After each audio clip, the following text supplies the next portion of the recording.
بسم الله الرحمن الرحيم اللهم صل على محمد وعلى آل محمد وبارك وسلم أعوذ بالله من الشيطان الرجيم بسم الله الرحمن الرحيم الحمد لله رب العالمين الرحمن الرحيم مالك يوم الدين إياك نعبد وإياك نستعين اهدنا الصراط المستقيم صراط الذين أنعمت عليهم غیر المغضوب علیہم ولا الضالین۔ شروع اللہ کے نام سے جو بڑا مہربان نہایت رحم کرنے والا ہے۔ الحمدللہ رب العالمین، تمام تعریفیں اس اللہ کے لیے ہے جو تمام جہانوں کا رب ہے۔ الرحمن الرحیم، جو مہربان ہے نہایت رحم کرنے والا ہے۔ مالک یوم الدین، جو مالک ہے۔ ایاک نعبد و ایاک نستعین، اے اللہ ہم آپ ہی کی عبادت کرتے ہیں اور آپ ہی سے مدد طلب کرتے ہیں۔ اہدنا الصراط المستقیم، اے اللہ آپ ہمیں سیدھا راستہ دکھلا دیجئے، سیدھے راستے کی آپ ہمیں ہدایت عطا فرمائیے۔ آج انشاءاللہ ہم اس آیت مبارکہ کی تفسیر سنیں گے۔ جیسے کہ یہ بات پہلے بیان کی گئی ہے بارہا کہ جو تفصیلات سورہ فاتحہ میں آپ حضرات کے سامنے پیش کی جا رہی ہے وہ قدر طویل اور لمبی ہو رہی ہے، اور اس کی وجہ یہ ہے کہ سورہ فاتحہ پوری قرآن پاک کا خلاصہ ہے، یا یوں کہیے کہ پوری شریعت کا خلاصہ ہے۔ اس لحاظ سے مکمل سورہ فاتحہ اور اس سے جو کچھ اسباق محفوظ ہیں وہ سارے کے سارے تو نہ بیان کیے جا سکتے ہیں، نہ سب اس کو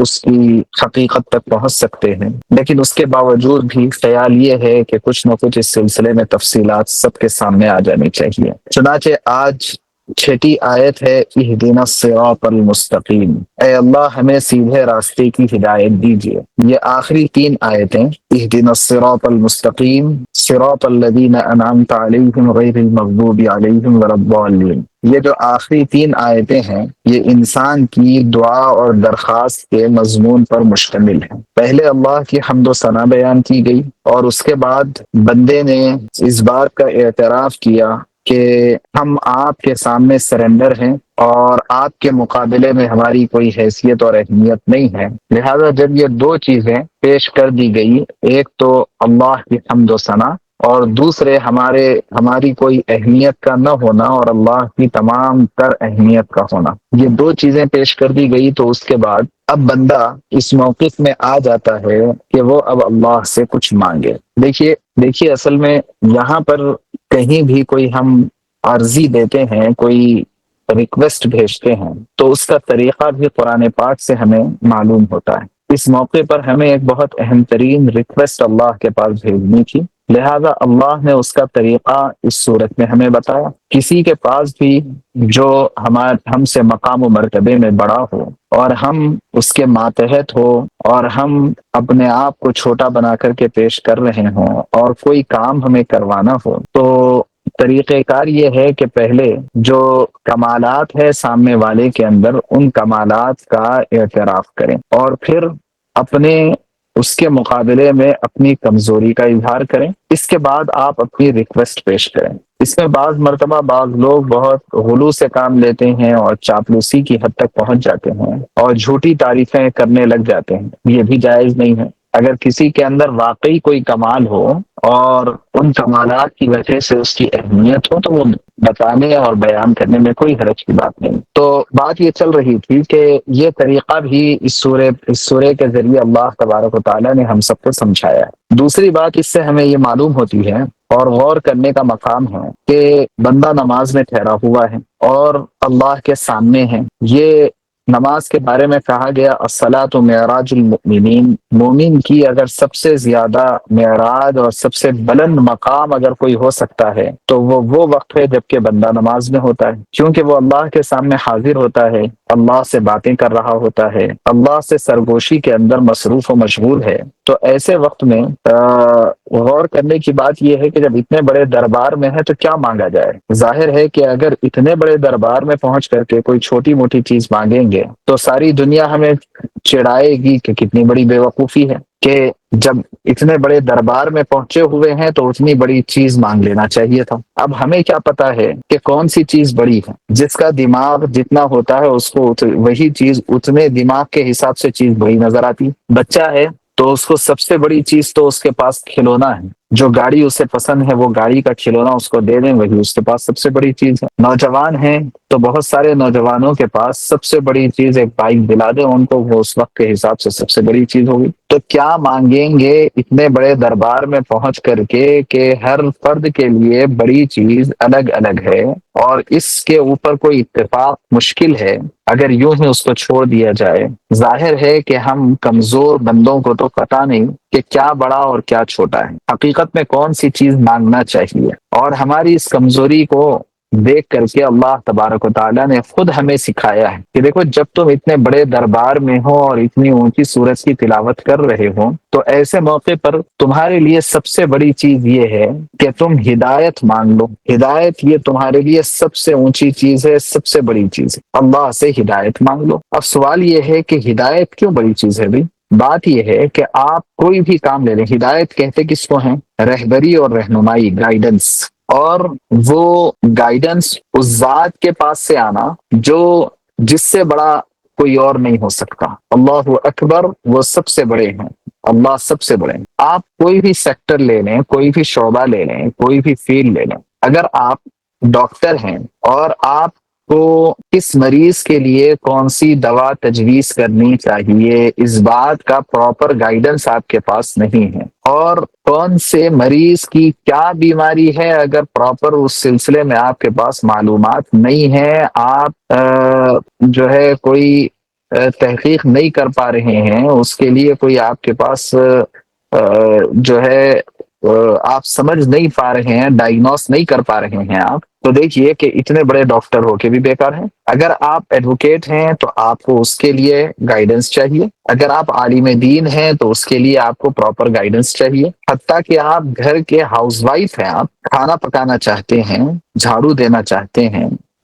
آپ کپڑے دھونا چاہتے ہیں، آپ تفسیر پڑھنا چاہتے ہیں، چھوٹے سے چھوٹا کام ہو یا بڑے سے بڑا کام، ہر کام کے لیے دراصل سب سے بنیادی جس چیز کی ضرورت ہوتی ہے ہر کسی کو، جس کو ہم کہہ سکتے ہیں کہ بیسک نیڈ جو ہو سکتی ہے، وہ ہے گائیڈنس۔ جس کے پاس جتنا بہترین گائیڈنس ہوتا ہے، رہبری اور رہنمائی کا سسٹم ہوتا ہے، اور جو قوت فیصلہ رکھتے ہیں وہ ہر میدان میں کامیاب ہوتے ہیں، اور جن کے پاس پراپر گائیڈنس نہیں ہے وہ ہر جگہ ناکام و نامراد ہوتے ہیں۔ ایون ایگزام کے اندر آپ ناکام ہو رہے ہیں تو ظاہر ہے کہ آپ کو کوئی گائیڈنس نہیں مل رہا ہے، کیونکہ آپ نے محنت نہیں کی۔ جب محنت نہیں کی تو آپ کو جواب یاد نہیں آ رہا ہے، اور جب جواب یاد نہیں آیا تو اس کے نتیجے میں آپ ناکام ہوں۔ تو آپ اس سے اندازہ لگا سکتے ہیں کہ انسان کے لیے سب سے امپورٹنٹ نیڈ اور انسان کے لیے سب سے بیسک ریکوائرمنٹ ہر چیز میں، چھوٹی سے چھوٹی چیز سے لے کر کے ذرے سے لے کے پہاڑ تک، اور زمین سے لے کے آسمان تک، سر کے بال سے لے کر کے پیر کے ناخن تک، ہر چیز میں اس کے لیے سب سے زیادہ ضرورت ہے ہدایت اور رہبری۔ اور رہبری بھی کیسی ہو؟ جو درست ہو اور صحیح ہو، کوئی مس گائیڈ نہ کرے اس کو۔ اگر کوئی مس گائیڈ کر رہا ہے تو ہر جگہ پریشانی ہے، ہر جگہ مسائل ہے، غلط راستے کے اوپر چلے جائیں گے، غلط کام کو آپ اپنا لیں گے، زندگی بھر محنت کر کے پورا پیسہ گنوا دیں گے، زندگی بھر کما کر کے سب جو ہے پانی میں بہا دیں گے۔ کیوں؟ مس گائیڈ۔ جتنے لوگ نقصان اٹھا رہے ہیں آپ دیکھیے، یا تو کوئی تھرڈ پارٹیوں میں مس گائیڈ کر رہی ہے، یا پھر یہ کہ ان کا خود دماغ اور سوچ انہیں مس گائیڈ کر رہی ہے۔ تو سب سے بڑی ضرورت ہر انسان کے لیے وہ ہدایت ہے، اور وہ ہدایت بھی سیدھے راستے کی ہدایت ہے۔ تھوڑی دیر کے لیے اس کو آپ عام مفہوم میں لے کر کے سمجھیں کہ میں یہ نہیں کہہ رہا ہوں کہ صرف اور صرف دین کے معاملے میں صحیح راستہ، بلکہ فرض کریے کہ اگر آپ کی کوئی چیز گم ہو جائے تو اس گمی ہوئی چیز کو ملنے کے لیے بزرگان دین نے کہا ہے کہ آپ یہ تلاوت اہتمام، یہ آیت مبارکہ اہتمام سے پڑھیے، اہدنا الصراط المستقیم، اہدنا الصراط المستقیم، کیونکہ اس کا مطلب یہ ہے کہ اے اللہ ہمیں سیدھے راستے کی رہبری کر دیجئے، جہاں پر ہماری چیز ہے، جو ہماری مطلوبہ چیز ہے، وہ جہاں ہے وہاں ہمیں پہنچا دیجیے، ہمیں وہ سیدھا راستہ دکھا دیجیے، پتہ نہیں ہم کہاں کہاں بھٹک رہے ہیں، کدھر کدھر اس کو تلاش کر رہے ہیں، سیدھا راستہ دکھا دیجیے۔ حتیٰ کہ آپ کو استخارہ کرنا ہو تو اس کے لیے بھی یہ آیت بہت مجرب ہے کہ آپ کو سمجھ میں نہیں آ رہا کہ آپ ایم پی سی لیں گے کہ بائی پی سی لیں گے، اور جو مشورے دینے والے ہیں وہ دونوں طرح کے لوگ ہیں، کچھ آپ کو کہہ رہے ہیں ایم پی سی، کچھ کہہ رہے ہیں بائی پی سی، آپ کنفیوز ہیں۔ آپ استخارہ بھی کریں، اس کے ساتھ آپ کثرت سے اس آیت مبارکہ کی تلاوت کرتے رہیں، کیونکہ اس آیت میں آپ چاہ رہے ہیں جو میرے لیے سیدھا راستہ ہے وہ دکھا دیجیے بس۔ تو آپ غور کیجئے کہ اس آیت مبارکہ میں ہمارے لیے کتنی اہم اہم چیزیں اور کتنے اسباب چھپے ہوئے ہیں اور کتنی وسعت ہے اس کے اندر۔ اس سے آپ کو سمجھ میں آنا چاہیے کہ دراصل ہدایت کی جو دعا ہے، یہ دعا ہمارے لیے سب سے زیادہ اہم ترین اور سب سے زیادہ ضرورت والی دعا ہے۔ اس لیے اللہ تبارک و تعالیٰ نے سورہ فاتحہ میں اس کو ذکر بھی فرمایا ہے، اور پھر سورہ فاتحہ کو ہر نماز کی ہر رکعت میں پڑھنے کی ذمہ داری بھی اللہ نے دی ہے، تاکہ ہمیں اس کی اہمیت اور اس کا امپورٹنس سمجھ میں آئے۔ ٹھیک، دوسرے یہ ہے کہ اس میں ہدایت کے ساتھ جو صراط مستقیم کہا گیا، تو اس کے مخاطب جس طرح تمام انسان ہیں اور تمام مومنین ہیں، صراط مستقیم کے مخاطب اے اللہ ہمیں صراط مستقیم کی ہدایت دیجیے، تو ہر کوئی پڑھ رہے ہیں، ایک عام بندہ بھی یہ دعا پڑھ رہا ہے، اور ایک بزرگ آدمی، اولیاء اللہ اور ایسے ہی انبیاء سب یہ پڑھ رہے ہیں۔ حالانکہ سوال یہ پیدا ہوتا ہے کہ وہ تو ہدایت یافتہ ہیں، بلکہ انبیاء تو دوسروں کو ہدایت کا راستہ دکھانے والے، تو جو چیز ان کو مل گئی ہے ہدایت، یہ خود ہدایت کا سرچشمہ ہے، پھر ہدایت کی دعا بار بار مانگ کے کیا فائدہ؟ اس کا جواب یہ ہے کہ دراصل ہدایت کی پوری حقیقت ہمیں معلوم نہیں ہے۔ اس کی تفصیل یہ ہے کہ لفظ ہدایت، امام راغب اصفہانی رحمہ اللہ ایک بہت بڑے مفسر گزرے ہیں، مفردات القرآن ان کی کتاب ہے، اس میں انہوں نے لکھا ہے کہ ہدایت کے اصلی معنی ہے کسی شخص کو منزل مقصود کی طرف مہربانی نرمی کے ساتھ گائیڈ کرنا، رہنمائی کرنا، کسی شخص کو منزل مقصود کی جانب اس کے پراپر ڈیسٹینیشن کی طرف رہبری کرنا۔ ڈیسٹینیشن سے آپ یہ مت سمجھ لیجئے کہ ان کا گھر ہی یا ان کا گاؤں ہی، بلکہ وہی جو جس کام میں وہ لگا ہوا ہے اس کی ہر چیز کی ایک منزل ہوتی ہے۔ آپ پڑھ رہے ہیں تو ایک منزل ذہن میں ہوتی ہے کہ مجھے گریجویشن کرنا ہے، پوسٹ گریجویشن مجھے کرنا ہے۔ آپ کما رہے ہیں تو اس کے لیے ایک منزل ذہن میں ہے کہ کم سے کم مجھے ایسا چاہیے، ایک بنگلہ چاہیے، ایک گاڑی چاہیے، ایک یہ چاہیے۔ رشتہ تلاش کر رہے ہیں تو اس کے لیے ایک منزل ہوتی ہے، تو ہر چیز کے لیے۔ تو ہدایت دراصل کہتے ہیں مہربانی کے ساتھ منزل مقصود کی جانب رہبری کرنا، یہ ہے ہدایت کی اصل معنی۔ اب اس کے مختلف درجات ہیں۔ ایک درجہ تو ہدایت کا بالکل عام ہے، جو کائنات کی ہر مخلوق یعنی جمادات، نباتات، حیوانات سب کو شامل ہے۔ یہاں یہ خیال نہیں کرنا چاہیے کہ یہ سب بے شعور ہے، ان کو کوئی احساس ہی نہیں ہے، تو ہدایت سے ان کا کیا کام؟ یہ نہیں، بلکہ قرآن کی تعلیمات سے یہ بات واضح ہوتی ہے کہ کائنات کی تمام اقسام، بلکہ کائنات کا ذرہ ذرہ اپنے اپنے درجے کے حساب سے اپنے اندر ایک شعور اور احساس رکھتا ہے۔ یہ دوسری بات ہے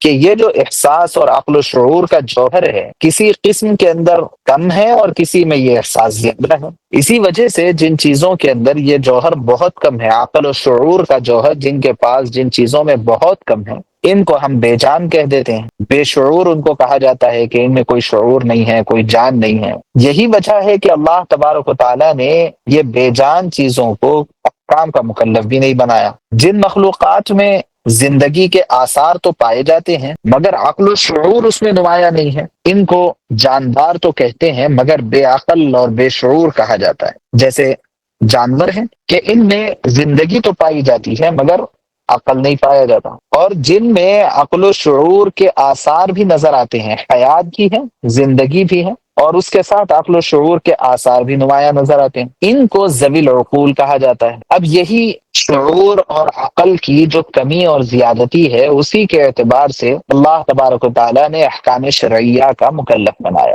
کیونکہ انسان میں اور جنات میں یہ عقل و شعور درخت اور ایسے ہی جانور اور جو ہے جانداروں میں سب سے زیادہ عقل و شعور انسان اور جنات میں ہے، تو اس وجہ سے ان انسانوں اور جنات کو اللہ نے احکام کا مکلف بھی بنایا۔ لیکن اتنا تو ضرور ہے کہ ان سب کے لیے اللہ تبارک و تعالیٰ نے فرمایا وَإِن مِّن شَيْءٍ إِلَّا يُسَبِّحُ بِحَمْدِهِ وَلَٰكِن لَّا تَفْقَهُونَ تَسْبِيحَهُمْ، یہ سب کے سب اللہ کی تسبیح تو بیان کر رہے ہیں لیکن تم ان کی تسبیح کو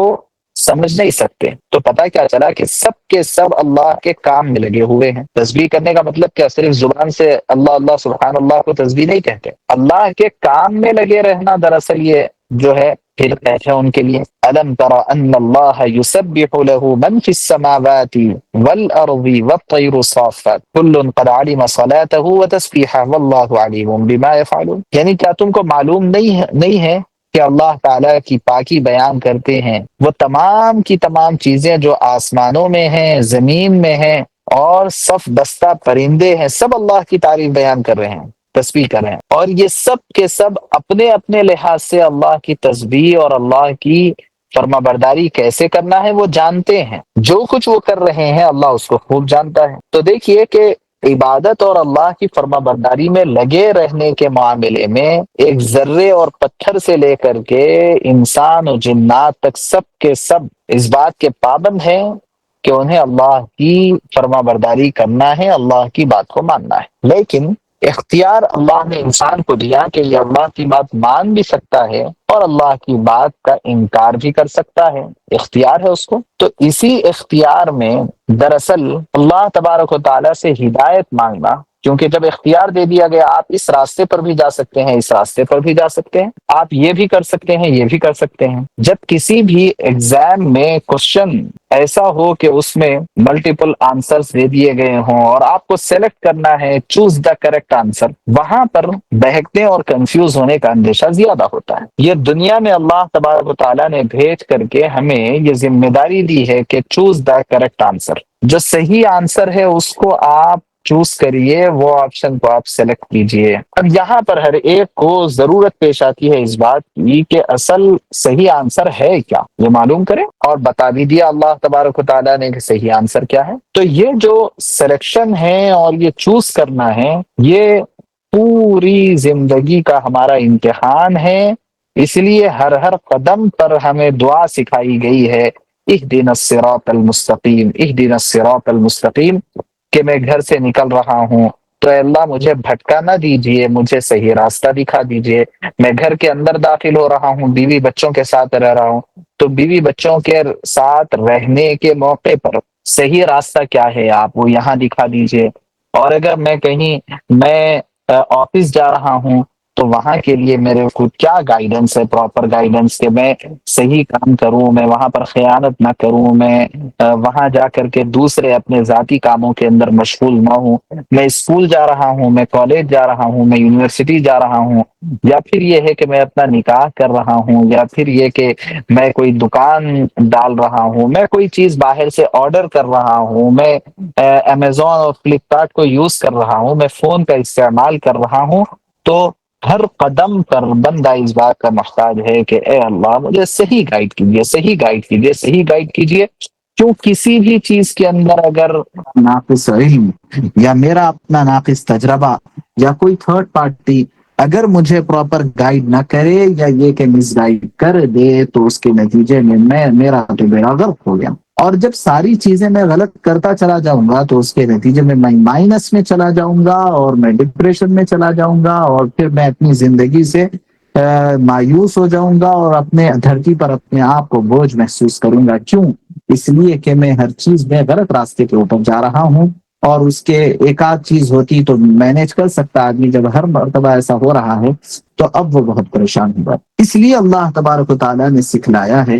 کہ ہر چیز کے اندر چونکہ صحیح راستے کی رہبری کی ضرورت ہے، اس لیے یہ دعا ہم کو ہر مرتبہ مانتے رکھنا چاہیے۔ اب اس میں جو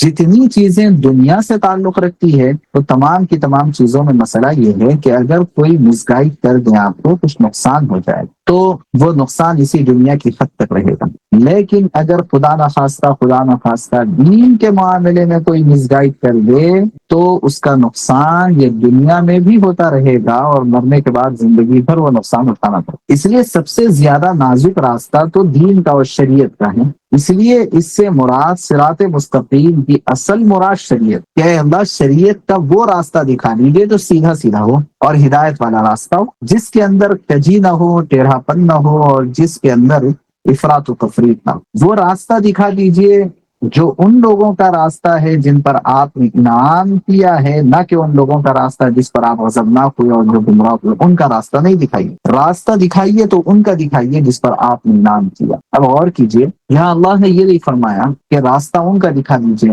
جو قرآن میں بیان کیا، جو حدیث میں بیان کیا، میں یہ نہیں بتایا۔ کیوں؟ اس لیے کہ ہو سکتا ہے کہ قرآن اور حدیث کو پورے طور پر سمجھنے کی صلاحیت ہر انسان میں نہ ہو۔ اس لیے وہ لوگ جو قرآن و حدیث کو سمجھ کر کے اپنی زندگی گزارتے ہیں، وہ دراصل وہ لوگ ہیں جن پر اللہ کا انعام ہے، جن کو کہا جاتا ہے منعم علیہ۔ کون ہے بے منعم علیہ؟ وہ ہیں انبیاء، صدیقین، شہداء، صالحین۔ یہ سارے کے سارے لوگ وہ ہیں جن پر اللہ کا انعام۔ تو کسی کو دیکھ کر کے چلنا آسان ہے بنسبت اس کے کہ قرآن اور حدیث کو خود سمجھنے کی کوشش کریں۔ سمجھتے تو رہیں، اس کی کوشش اور محنت تو کرتے رہیں، لیکن پہلے سے اس بات کا ذان کہ میں پورا سمجھتا ہوں اور میں سمجھ کر کے عمل کرتا ہوں، تو یہ تو بڑے تکبر اور غرور کی بات ہے اور بہت مشکل بات ہے، بڑا دعویٰ کہ ایک طرف وہ شخصیت ہے جو قرآن و حدیث کو سمجھنے کے لیے پوری زندگی کو انہوں نے وقف کر دیا، اور ابھی بھی ان کا کہنا یہ ہے کہ ہم مکمل طور پہ قرآن و حدیث کو نہیں سمجھ سکے ابھی تک۔ دوسری طرف وہ شخص ہے جو دین کے راستے پر قدم رکھ کر کے ابھی 2-4 مہینے نہیں ہوا اور دعویٰ کرنے لگا ہے کہ میں قرآن حدیث کو سب کچھ سمجھ رہا ہوں، تو یہ ہو سکتا ہے کہ شیطان کی طرف سے مغالطہ ہو۔ اس لیے اللہ نے راستہ جو دکھایا ہے وہ یہ نہیں فرمایا کہ قرآن کو سمجھو، حدیث کو سمجھو۔ سمجھنا تو ہے، کوشش تو کرتے رہنا ہے، لیکن اپنی سمجھ پر اعتماد اور بھروسہ کر لینا اور اسی کو سب کچھ سمجھ لینا، یہ صراط مستقیم نہیں، یہ گمراہی کا راستہ ہے۔ صراط مستقیم یہ ہے کہ قرآن و حدیث کو سمجھنے کی کوشش کے ساتھ ساتھ ان لوگوں کے پیچھے چلیں جو قرآن اور حدیث کو سمجھ کر کے اس کے مطابق اپنی زندگی گزار رہے ہیں، ان کو کہتے ہیں منعم علیہ۔ اس لیے اللہ نے فرمایا صراط الذین انعمت علیہم، ان لوگوں کا راستہ دکھا دیجئے جن پر آپ نے انعام کیا ہے۔ یہ دعا مانگنا سکھائی اللہ۔ اب وہ لوگ نہیں جو گمراہ ہوئے، اور وہ لوگ نہیں جن پر آپ غضبناک ہوئے۔ تمام مفسرین کا اتفاق ہے کہ اس سے یہود و نصارہ مراد ہے۔ وہ یہود و نصارہ کا راستہ ہمارے لیے ہدایت کا راستہ نہیں۔ کیا ہے، ہم کو اس سے بنیادی پوائنٹ کیا ملتا ہے؟ ٹھیک ہے بھائی، یہ تو سمجھ میں آ گیا کہ بھائی یہودی نہ بنا دیجئے، نصرانی نہ بنا دیجئے۔ ہاں، یہ تو اس دعا کا حصہ ہی ہے، لیکن دراصل وہ کون سے بنیادی پوائنٹس ہے جس کی وجہ سے اللہ نے یہود و نصارہ کا نام لیے بغیر یہ 2 لفظ استعمال فرمائے ہیں، مغضوب علیہم ولا الضالین۔ یہودیوں کا کہنا یہ تھا کہ قالت اليهود عزیر ابن اللہ وقالت النصارى المسیح ابن اللہ۔ یہودی کہتے تھے کہ عزیر اللہ کے بیٹے ہیں، نصارہ کہتے تھے کہ عیسیٰ ابن مریم اللہ کے بیٹے ہیں۔ یہودی دشمنی کرنے گئے انبیاء سے تو اتنے آگے بڑھے کہ انبیاء کے قاتل ٹھہرے، کئی انبیاء کو انہوں نے قتل کیا، اور نصرانی انبیاء سے محبت کرنے پہ گئے تو اتنا آگے بڑھ گئے کہ نبی کو خدا کا درجہ دے دیا اور عیسیٰ علیہ السلام کو اللہ کا بیٹا بنا دیا۔ تو دیکھیے، نہ افراط ہو نہ تفریط، نہ کسی کے ساتھ ایسا جھک جائیں کہ بس جو ہے دین سے نکل جائیں، نہ اتنا نقصان میں اتنا کم کر دیں کہ نقصان میں چلے جائیں۔ تو بالکل درمیان والا راستہ دراصل سیدھا راستہ ہوتا ہے، اور سیدھا راستہ ہوتا ہے وہ ہدایت کا راستہ ہوتا ہے۔ اور کون سا ہے ہدایت کا راستہ، اس کی پوری جانکاری ہمیں ہونا مشکل ہے، اس وجہ سے اللہ نے پتہ دکھایا ہے اپنے نیک بندوں کا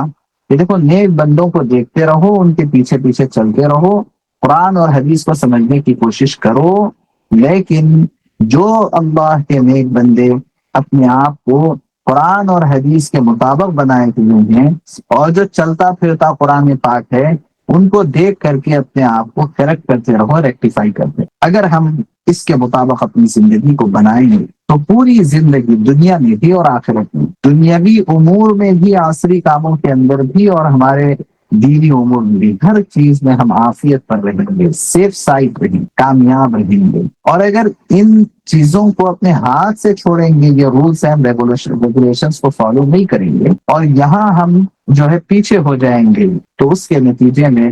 سب سے پہلے دنیا میں نقصان اٹھانا پڑے گا، آخرت بھی ہمارے ہاتھ سے جائے۔ اللہ تبارک و تعالیٰ سے دعا ہے اللہ ہم سب کو توفیق عمل نصیب فرمائے۔ جزاکم اللہ خیرا۔ آج میرے لیے تو بہت خوشخبری کی بات ہے، اور ظاہر ہے کہ آپ لوگوں کے لیے بھی یہ خوشی اور مسرت کا موقع ہوگا کہ ماشاءاللہ بڑی محنتوں اور مشقتوں کے ساتھ بڑا وقت نکال کر کے ہمارے مفتاح آن لائن اکیڈمی کے طلباء اور طالبات نے اور ہمارے بہت ہی قابل احترام معلمین اور معلمات نے جو محنتیں کی ہے، آج ان محنتوں کا ثمرہ انہیں ملنے والا ہے۔ جی آواز آ رہی؟ ہلو، ماشاء اللہ۔ تو بہرحال یہ ہمارے لیے بڑی خوشی کی بات ہے کہ یہ جو ہے مفتاح آن لائن اکیڈمی کا آج رزلٹ ہے، اور میں بہت ہارمفل ریکویسٹ کروں گا تمام ہمارے آڈینس سے کہ آپ لوگ اگرچہ کہ ہماری اکیڈمی میں پڑھ نہیں رہے ہیں اور صرف جو ہے تفسیر میں شرکت کے لیے آئے ہوئے ہوں گے، آپ سے بھی ریکویسٹ ہے کہ تھوڑی دیر اور آپ لوگ آن لائن رہیں۔ اس سلسلے میں تھوڑی سی تفصیل بتا کر کے پھر ہم رزلٹ آپ لوگوں کے سامنے شو کرنا چاہیں۔ پہلی تو بات یہ ہے کہ میرے بہت ہی ہونہار طلباء اور طالبات سے کہنا ہے کہ آپ کوئی عام لوگ نہیں۔ دیکھیے، نسبت جو ہوتی ہے نا، وہ نسبت جب بدلتی ہے تو پھر مقام و مرتبہ بدل جاتا ہے۔ پلاسٹک کی ڈبی جب تک وہ پلاسٹک کی ڈبی ہوتی ہے تو پتہ نہیں کہاں کہاں پھٹتی رہتی، اس کی کوئی اہمیت نہیں ہوتی، لیکن جب اسی پلاسٹک کی ڈبی میں سونے کی انگوٹھی رکھ دی جائے تو اب وہ پلاسٹک کی ڈبی کی بھی بڑی اہمیت بڑھ ہے، بہت ہی زیادہ اس کا اعزاز و احترام، اس کی حفاظت کا انتظام کیا۔ کیوں؟ اس لیے کہ اس ڈبی کے ساتھ اب سونے کی نسبت جڑ گئی ہے، تو جب وہ سونے کی نسبت جڑ گئی تو اب وہ ڈبی کی اہمیت، آج جب تک علم سے جڑے ہوئے نہیں تھے اس وقت تک تو آپ پتہ نہیں کن نسبتوں کے ساتھ تھے، لیکن اب اللہ کا فضل و کرم یہ ہوا کہ اللہ نے آپ کو علم کے ساتھ جوڑ دیا۔ جب علم کے ساتھ اللہ نے آپ کو جوڑ دیا تو اب آپ کی بھی کچھ ذمہ داریاں بن جاتی ہیں، آپ کی بھی کچھ ریسپانسبلٹیز آ جاتی۔ ان ذمہ داریوں میں سب سے پہلی ذمہ داری یہ ہے کہ آپ کے اندر ڈسپلن جس بندے کے اندر آتا ہے وہ بندہ بہت ترقی کرتا ہے، اور اگر ڈسپلن اپنی زندگی میں نہیں ہوتا، مطلب کیسے ہم سمجھیں گے کہ ہمارے اندر ڈسپلن ہے یا نہیں؟ اس کا سائن ڈسپلن کا فجر میں ہم الارم لگا کر کے سو رہے ہیں رات میں، لیکن الارم بند کر کے پھر دوبارہ سو جاتے۔ اگر ہماری یہ عادت ہے تو یاد رکھیے کہ ہم ڈسپلن پرسن نہیں ہیں، ہمارے اندر کوئی خاص ترقی نہیں۔ کیوں؟ اس لیے کہ ہمارے پاس ذمہ داری کا احساس نہیں۔ اگر اکثر ہماری تکبیر اولیٰ چھوٹ جایا کرتی ہیں، اور خواتین نماز پڑھنے میں اگر تاخیر کرتی ہیں، اتنا تاخیر کے اخیر وقت میں وہ نماز پڑھ رہے ہیں، تو پھر آپ کو پھر ڈیفائن کرنے کی ضرورت نہیں ہے کہ آپ کے پاس ڈسپلن ہے یا نہیں ہے۔ آپ خود جج کر لیجیے اپنے طور پر کہ میرے پاس ڈسپلن نہیں ہے۔ اگر کسی کے پاس مہینے کے شروع میں پیسے زیادہ ہوتے ہیں لیکن مہینے کے اخیر میں ان کے پاس کوئی پیسے ہی نہیں ہوتے اور قرض لینے کی ضرورت تک پیش آ جاتی، اکثر اگر ایسا ہو رہا تو پھر یہ اس بات کا سائن ہے کہ ہمارے پاس ڈسپلن ہے۔ اور یہ ڈسپلن نہیں ہونا کیا ہے؟ تو یہ چھوٹی موٹی بات نہیں۔ جس کے پاس ڈسپلن نہیں ہے وہ دنیا کے اندر کبھی ترقی نہیں کرتا ہے، بلکہ وہ ہمیشہ نوکر بن کے رہتا ہے، وہ کبھی بھی مالک اور سیٹ نہیں بنتا۔ اگر وہ لڑکیاں ہیں تو وہ لڑکیاں بھی اپنے اپنے میدانوں میں ترقی نہیں کر پاتی جس کے پاس ڈسپلن نہیں۔ ایسے ہی یہ آپ لوگوں کے لیے ایک بہت کامیابی کا سائن تھا کہ آپ کے سامنے ایک اپارچونٹی آئی اور آپ نے اس اپارچونٹی کو اور اس فیسلٹی کو اویل کیا کہ گھر بیٹھے آپ کو عالم کورس کرنے کا ایک موقع اللہ کی جانب سے ملا، اور آپ نے اس اپارچونٹی کو اویل کیا اور اس کو آپ نے جو ہے ایک بہترین موقع میں کنورٹ کیا، آپ کے لیے بڑی اچھی چیز۔ اور اب جب ہم نے یہ ڈیسائیڈ کر لیا اور اس کے بعد ہم اس میں لگے ہوئے ہیں، اب اگر اس میں ہم وقت کا خیال نہیں رکھ پاتے، اس میں ہم اپنی تعلیم پر کنسنٹریشن نہیں کر پاتے۔ تو دیکھیے بعض چیزیں تو ایسی ہوتی ہے جو شیطان کی طرف سے ہم کو تھکی کے طور پر ملتی ہے، وہ یہ ہے کہ میں چونکہ بزنس مین ہوں اس وجہ سے میں بس چلتے پھرتے ہی پڑھ سکتا ہوں، میں چونکہ ہاؤس وائف ہوں اس وجہ سے میں بس بچوں کو سنبھالتے ہوئے ہی پڑھ سکتی ہوں، اس کے علاوہ میرے پاس کوئی اور ٹائم نہیں، میرے پاس اس کے علاوہ کوئی اور سہولت نہیں۔ یہ ایک ہمارا اپنا دماغ ہے جو اس طرح سے ہم کو سمجھاتا اور بناتا، چونکہ نفس اس کے ساتھ شامل ہوتا ہے۔ لیکن تھوڑا سا ہم آگے بڑھ کر کے سوچیں تو ایک بات اور یہ ہوتی ہے کہ ان تمام چیلنجز کے ساتھ میں وہ ہوں جو چیلنج کو اپارچونٹی میں کنورٹ کرنے کا ہنر رکھتی ہوں اور رکھتا ہوں۔ میرے لیے چیلنج ہے کہ ایک طرف بزنس ہے اور ایک طرف کلاس ہے، میرے لیے چیلنج ہے کہ ایک طرف سیزن ہے اور ایک طرف کلاس ہے، میرے لیے چیلنج ہے کہ ایک طرف گود میں بچہ ہے اور کلاس ہے، میرے لیے چیلنج ہے کہ ایک طرف گھر کا پورا کام ہے اور دوسری طرف کلاس ہے، میرے لیے ایک بہت بڑا چیلنج ہے کہ ایک طرف کالج ہے اور دوسری طرف عالمیت کی کلاس ہے، میرے لیے ایک بہت بڑا چیلنج ہے کہ ایک طرف میری طبیعت کے تقاضے اور سستی وستی ہے اور دوسری طرف یہ سب میرے لیے چیلنجز۔ اب کیا میں ان چیلنجز کو اپارچونٹیز میں کنورٹ کر سکتا ہوں؟ اگر کر سکتا ہوں، بلکہ در حقیقت کر سکتا ہوں، یقیناً کر سکتا ہوں، کر سکتی ہوں، اور کر لوں گی یا کر لوں گا، تو یاد رکھیے اب آپ کو کوئی بڑی سے بڑی چیز روک نہیں سکتی ہے۔ آپ کے لیے کوئی مشکل نہیں ہے کہ آپ جو ہے گوگل کو پیچھے کر دیں، یوٹیوب کو آپ پیچھے کر دیں، اور جو ہے بڑے بڑے پروجیکٹس آپ اپنے ہاتھ میں لے لیں اور پوری دنیا کو آپ کنٹرول کرنے لگ جائیں۔ آپ کے لیے تو یہ ایک یوں سمجھیے کہ چٹکیوں کا کام ہے اور سلوٹوں کا کام ہے۔ کیوں؟ اس وجہ سے کہ آپ نے چیلنجز کو اپارچونٹیز میں کنورٹ کرنے کا ہنر سیکھ لیا۔ یہ عالم کورس ہو ہی جائے اور آپ کی ترقی کے لیے یہ بھی ایک سیڑھی بن جائے گی، لیکن ہم یہ چاہتے ہیں کہ آپ صرف عالم اور عالمہ نہ بنے، بلکہ آپ ایک ایسے اسپوک پرسن بنیں اور آپ ایک ایسے جو ہے جنٹل مین اور وومن بنے، آپ ایک ایسے جو پوری دنیا کو اپنے ہاتھ میں رکھیں اور پوری دنیا کو کنٹرول کریں، ہوائیں آپ کے قبضے میں ہو جائے۔ آپ ایک ایسے پرسن دین کے کام کو فروغ دینے کے لیے غیر معمولی محنتیں آپ کے ذریعے سے ہو جائے، آپ ایک ایسے آدمی۔ نعوذ باللہ، بالکل بھی میرا ارادہ اور میرا عزم تو اس مفتاح کے شروع کرنے سے یہ نہیں ہے کہ آپ کو گھر بیٹھے عالم بنانا، بلکہ میرا جو ذہن ہے وہ تو پورا کا پورا یہ ہے کہ جب گھر بیٹھے باطل ہمارے گھر میں اور ہمارے بیڈ روم میں اور ہمارے دماغ میں اور ہمارے جسم میں اور ہمارے خون کی رگوں میں داخل ہو سکتا ہے، اور ایک ایمان والی خاتون کے گود میں پلنے والا بچہ باطل سے متاثر ہو کر کے اس کے ہاتھ پیر اور اس کا دماغ باطل کے لیے اور باطل کو سپورٹ کرنے کے لیے اور غلط چیز کو پروموٹ کرنے کے لیے چل سکتا ہے، تو کیا ہوا؟ ایمان والے گھر میں پلا بڑھا، ایمان والی گود میں پیدا ہوا، سب کچھ ہوا، لیکن اس کے دماغ میں چلنے والی سوچ اور جسم میں دوڑنے والا خون وہ اس کے اندر باطل سرایت کر گئے۔ جب گھر بیٹھے باطل ہمارے بیڈ روم میں اور ہمارے خون کے رگوں میں داخل ہو سکتا ہے، تو یہ کیوں نہیں ہو سکتا کہ گھر بیٹھے حق ہمارے گھر میں، ہمارے بیڈ روم میں، ہمارے خون میں اور ہماری سوچ میں داخل ہو؟ یہ کیوں نہیں ہو سکتا؟ یہ ہو سکتا ہے، ہو سکتا ہے اور ہو سکتا ہے، اور اس کے لیے آپ لوگ ہمارے یوں سمجھیے کہ front line soldiers, front line صفے اول کے آپ لوگ ہماری فوج کے افراد ہیں۔ آپ لوگ پڑھیں اور مضبوط پڑھیں اور لکھیں، اور اس کے بعد اپنے گھر بیٹھے آپ باطل کا کیسے مقابلہ کر سکتے۔ جو فوج میدان میں نکل کر کے مقابلہ کرنا ہے وہ کر رہی ہیں، لیکن آپ دیکھ رہے ہیں کہ اس وقت چومکا لڑائی، کیا کہتے ہیں اس کو؟ چومکا لڑائی، یعنی ہر طرف سے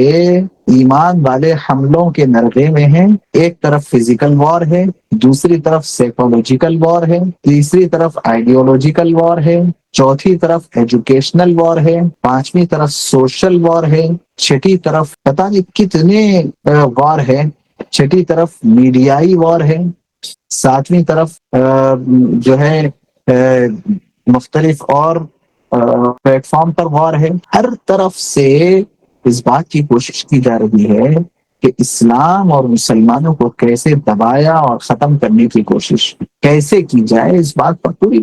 ہر طرف سے مسلمان حملے میں. اب صرف یہ کہہ لینا کہ صاحب یہ زمانہ صرف گھر بیٹھے کام کرنے کا نہیں ہے، باہر نکل کے کام کر، ہر طرف سے جب ہم حملوں کے نرغے میں ہیں تو ہر فیلڈ اور ہر میدان پہ ہم کام. اور خاص طور سے ہماری مائیں اور بہنیں وہ یہ نہ سوچے کہ اس زمانے میں ہم کیا دین کا کام کریں گے. اس زمانے میں میری بہنوں آپ لوگوں کے لیے جتنی سہولتیں ہیں کام کی، اس سے پہلے کسی زمانے میں اتنی سہولتیں نہیں ملی، آپ کر سکتے. تو یہ دراصل بہت اہم ترین چیزیں ہیں. اس وجہ سے ہم نے یہ کام شروع کیا ہے اور الحمدللہ ہم بہت کامیاب جا رہے ہیں. ہم اس سے آگے بڑھ کے یہ چاہتے ہیں کہ نہ صرف عالم پور اسکول کے چھوٹے بڑے سارے کورسز کے ذریعے سے معاشرے کے ہر فرد کو اپنا ممبر بنایا جائے، معاشرے کے ہر فرد کو اپنی سسٹم سے جوڑا جائے، تاکہ وہ اپنی اپنی جگہ کام میں لگا رہے اور قرآن اور حدیث کو سمجھنے کی صلاحیت پیدا ہو، اور ایک چین سسٹم سے وہ جڑے اور جڑ کر کے پھر وہ اپنے طور پر کام